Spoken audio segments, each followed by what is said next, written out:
Hi friends, welcome back to my channel. இன்னைக்கு நம்ம சேனல்ல ஒரு ரொம்ப ஸ்பைசியான, டேஸ்டியான, சிம்பிளான, டிஃபரண்டான ஒரு சிக்கன் ரெசிபி பார்க்க போறோம். இதுக்கு பேரு Chilli Flakes Chicken மசாலா. இது ரொம்ப சிம்பிளா நம்ம நார்மலா யூஸ் பண்ற மாதிரி எந்த மசாலாவும் சேர்க்காம ஒரு 2-3 இன்கிரிடியன்ட்ஸ் வச்சு தான் நான் பண்ணியிருக்கேன். ஸோ கண்டிப்பாக ட்ரை பண்ணி பார்த்துட்டு எனக்கு உங்கள் கமெண்ட்ஸை எனக்கு சென்ட் பண்ணுங்கள். ஸோ வாங்க இந்த ரெசிபி எப்படி செய்யலான்னு பார்க்கலாம். இதுக்கு வந்து ஒரு 2 ஸ்பூன் அளவு சீரகம், 2 ஸ்பூன் சோம்பு, ஒரு 12 வரமிளகா, காஞ்ச மிளகா சேர்த்து லைட்டாக வந்து வறுத்துட்டு இதை அரைச்சி பொடி பண்ணிக்கலாம். நான் இன்றைக்கி வந்து ஒரு 3/4 கிலோ அளவு சிக்கன் எடுத்திருக்கேன். அதுக்கான அளவு நான் சொல்கிறேன். இது ரொம்ப கருகிற மாதிரிலாம் வறுக்க வேணாம். லைட்டாக வந்து அந்த ஸ்மெல் வர அளவுக்கு வறுத்துட்டு இதை வந்து மிக்சியில் அரைச்சி பவுட்ரு பண்ணிக்கலாம். அதுக்கப்புறமா ஒரு கடாயில் ஒரு 5 ஸ்பூன் அளவு ஆயில் எடுத்துக்கலாம்.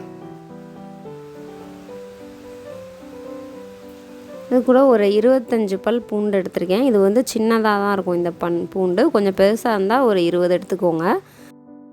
கொஞ்சம் இஞ்சி வந்து ஒரு 3 துண்டு எடுத்திருக்கேன். ஒரு 7-8 சின்ன வெங்காயம் எடுத்திருக்கேன். இது எல்லாத்தையும் வந்து ஒரு நல்லா இடித்து எடுத்துக்கலாம். இந்த உரல் இருந்தால் அதில் நல்லா இடித்து எடுத்துக்கோங்க.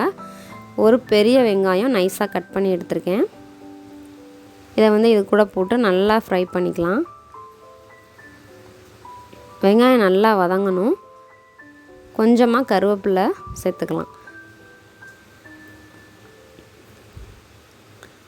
கருவேப்பிலை கொஞ்சம் கூட சேர்த்திங்கனாலும் நல்லா டேஸ்ட்டாக இருக்கும். நல்லா கூடவே ஒரு கைப்பிடி அளவு கருவேப்பிலை கூட போட்டுக்கலாம். ஏன்னா நம்ம எப்போவும் மாதிரி வந்து மிளகாத்தூள், மல்லித்தூள் இந்த மாதிரிலாம் சேர்க்கல. வெறும் இந்த இஞ்சி, பூண்டு, வரமிளகா, சோம்பு, சீரகம் மட்டும்தான் சேர்க்க போகிறோம். ஸோ நம்ம இடித்து வச்ச அந்த இஞ்சி, பூண்டு, சின்ன வெங்காய பேஸ்ட்டை இது கூட சேர்த்துக்கலாம். ஸோ இந்த இஞ்சி, பூண்டு, வெங்காயத்தோட காரமும் இதில் இருக்கும். அதனால் வந்து ஒரு 10-12 வரமிளகா சேர்த்தாலே போதும் 3/4 கிலோ சிக்கனுக்கு. இன்னும் ரொம்ப நல்ல காரமாக வேணும் அப்படின்னா கூட ஒரு 2 மிளகா சேர்த்துக்கோங்க. இது கொஞ்சம் அடியில் பிடிக்கிற மாதிரி இருந்துச்சுன்னா இன்னும் கொஞ்சம் ஆயில் சேர்த்து கொஞ்சம் நல்லா வதக்கிக்கோங்க. ஏன்னா இஞ்சி, பூண்டு சேர்த்துருக்கோம். எல்லாம் நல்லா வந்து டார்க் கலரில் வரணும். அந்தளவுக்கு நல்லா வதக்கிக்கோங்க. இப்போ நான் நல்லா வாஷ் பண்ணி வச்சுருக்க சிக்கனை இது கூட சேர்த்துக்கிறேன்.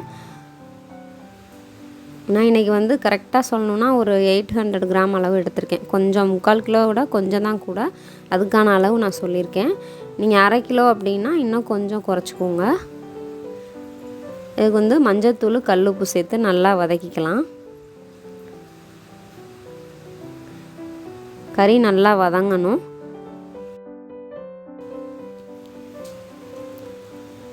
ஸோ அது பாருங்கள், இந்த அளவுக்கு நல்லா வந்து வதங்கணும். போட்ட உடனே நம்ம அடுத்தடுத்து மசாலா சேர்க்கக்கூடாது. கறி நல்லா வதங்கி வரணும். அதில் இருக்க தண்ணிலாம் வந்து நல்லா லைட்டாக வந்து அந்த கொதிக்க ஆரம்பிக்கணும். அதில் தண்ணிலாம் இறங்குற அளவுக்கு நல்லா வதக்கிக்கோங்க.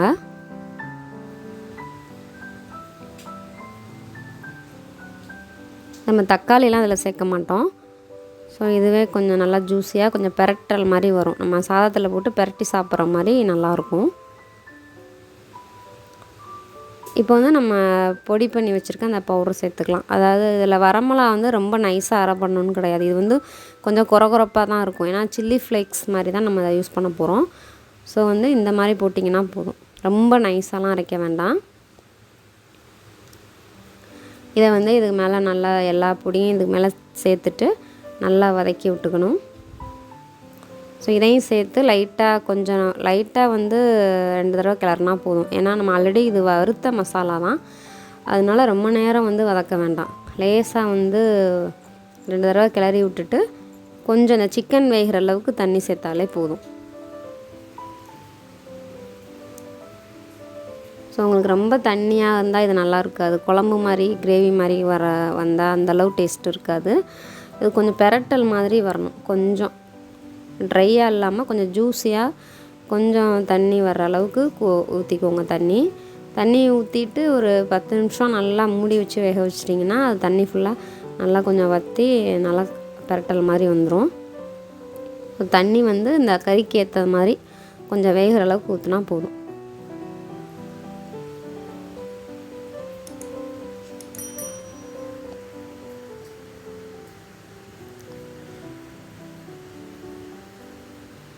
இப்போ வந்து நான் சிக்கன் வேகிற அளவு கொஞ்சம் தண்ணி ஊற்றிருக்கேன்.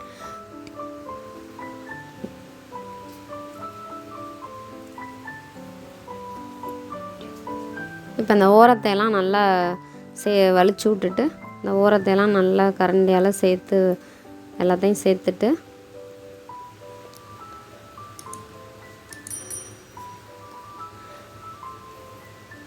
ஸோ இப்போ பாருங்கள் நல்லா வந்து தண்ணி சேர்த்தோன்னா நல்லா இந்த மாதிரி கொதிக்க ஆரம்பித்தோன்னா நம்ம மூடி வச்சா போதும். ஸோ அதில் உப்பு காரம் பார்த்துக்கோங்க, உப்பு வேணால் இன்னும் கொஞ்சம் சேர்த்துக்கலாம். ஸோ இப்போ பாருங்கள் இப்போ கொஞ்சம் வெந்துருச்சு.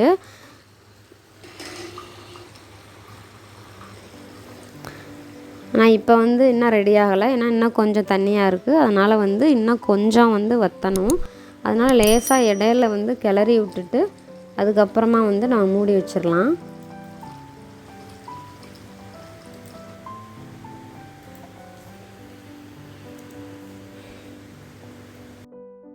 அடியில் பிடிச்சிடாமல் இடையில கிளறி விட்டுட்டு ஒரு நிமிஷம் நம்ம மூடி வச்சா போதும்.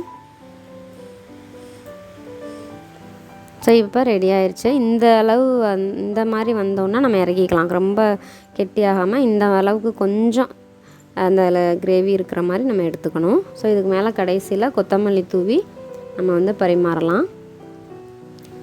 ஸோ இது ரொம்ப சிம்பிளாக தான் நம்ம பண்ணியிருக்கோம். இதில் நார்மலாக யூஸ் பண்ணுற மாதிரி நம்ம மிளகாத்தூளோ மல்லித்தூளோ அல்லது பட்டை இலை இந்த மாதிரி நிறைய எந்த ஏலக்காய் இந்த மாதிரி எந்த ஒரு ஐட்டமுமே நம்ம சேர்க்கல. ரொம்ப ரொம்ப சிம்பிளாக சோம்பு, சீரகம், வரமிளகா இதுதான் நம்ம மெயினாக சேர்த்துருக்கோம். ஸோ இதை கண்டிப்பாக ட்ரை பண்ணி பாருங்கள் ஃப்ரெண்ட்ஸ். இது ரொம்ப ரொம்ப டேஸ்ட்டாக இருந்துச்சு, நல்ல டிஃப்ரெண்ட்டாகவும் இருந்தது. ஸோ வந்து என்னோடய வியூவர்ஸ் எல்லோரும் கண்டிப்பாக ட்ரை பண்ணி பார்க்கணும். உங்களுக்கு கமெண்ட்ஸை எனக்கு சென்ட் பண்ணுங்கள் ஃப்ரெண்ட்ஸ். நெக்ஸ்ட்டு ஒரு நல்ல வீடியோவில் உங்களை சந்திக்கிறேன். தேங்க்ஸ் ஃபார் வாட்சிங் ஃப்ரெண்ட்ஸ்.